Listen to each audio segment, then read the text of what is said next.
Bir gün uyandığında bütün kardeşlerinin birer kuğuya dönüştüğünü düşün. Ya sen? Küçük bir kız olarak herkesi kurtarmak zorundasın. Ama kimseye hiçbir şey söyleyemezsin. Ne oldu dersin? İşte şimdi masal başlıyor. Bir varmış, bir yokmuş. Ülkenin birinde bir kral yaşarmış. Bu kralın 11 oğlu bir de kızı varmış. Bir gün kralın karısı ölmüş. Kral ve çocuklar kraliçenin ölümüne son derece üzülmüşler. Kral yeniden evlenmiş. Kralın yeni eşi kötü kalpli bir büyücüymüş. Çocukları da hiç mi hiç sevmiyormuş. Krala sürekli çocukların çok yaramaz olduğundan bahseder, onları saraydan kovmak için fırsat kollarmış. Kral sonunda söylenenlere inanmaya başlamış. Kızını o yakınlarda yaşayan bir çiftçi ailenin yanına vermiş. Kız burada 15 yaşını doldurana kadar kalacakmış. Kralın 11 oğlu ise kötü kalpli kraliçe tarafından 11 kuğu kuşuna dönüştürülmüş. Çocuklar bir sabah saraydan uçarak ayrılmışlar. Aradan uzun yıllar geçmiş. Kralın küçük kızı yaşadığı çiftçi ailenin yanında 15 yaşına basmış. Aynı gün saraya dönmüş. Babasını görmek için sabırsızlanıyormuş. Ancak üvey annesi bu güzeller, güzeli ve melek gibi bir kalbi olan kızın saraya dönmesine çok sinirlenmiş. Ona büyü yaparak çirkin bir kız haline getirmeye çalışmış. Ancak yaptığı büyüler temiz kalpli olan insanlara etki etmiyormuş. İyi kalpli kızı büyüyle etkileyemeyeceğini anlayan, kraliçe uykudayken kızın yüzünü kara bir boya ile boyamış. Saçlarını da karma karışık püskül gibi dağıtmış.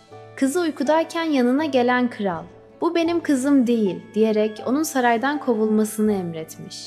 Genç prenses saraydan kovulduğu için çaresiz, gözyaşları içerisinde yollara düşmüş. "Hiç değilse 11 kardeşimi bulayım. O zaman birbirimize destek oluruz.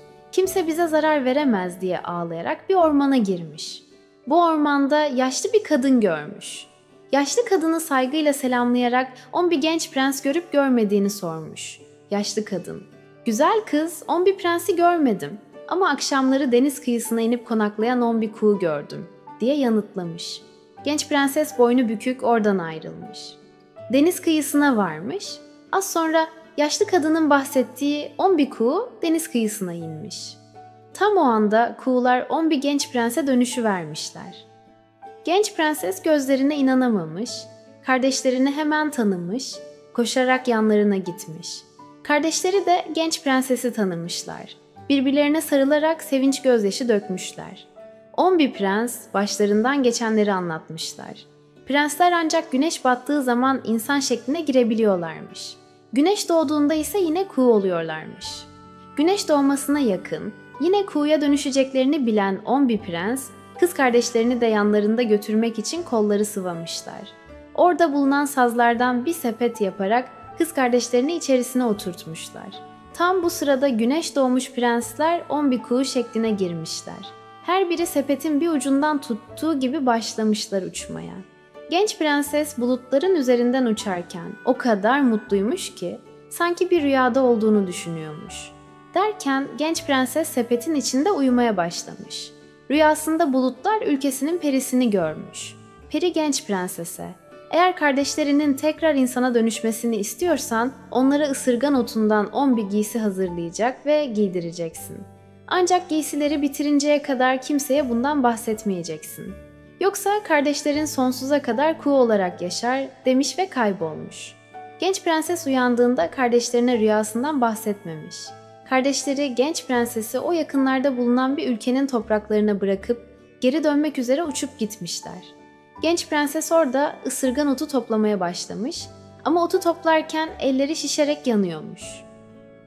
Genç prenses ellerinin acımasına aldırmadan toplamaya devam etmiş. Kardeşlerinin kurtulacağını düşünerek acısını unutuyormuş. Genç prenses ısırganları toplarken o civarda avlanan bir prens onu görmüş. Gördüğü kızın güzelliği karşısında etkilenen prens hemen yanına gelerek selam vermiş.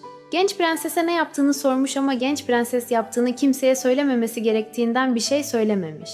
Prens genç prensesi sarayına götürmüş. Saray genç prensesin çok hoşuna gitmiş.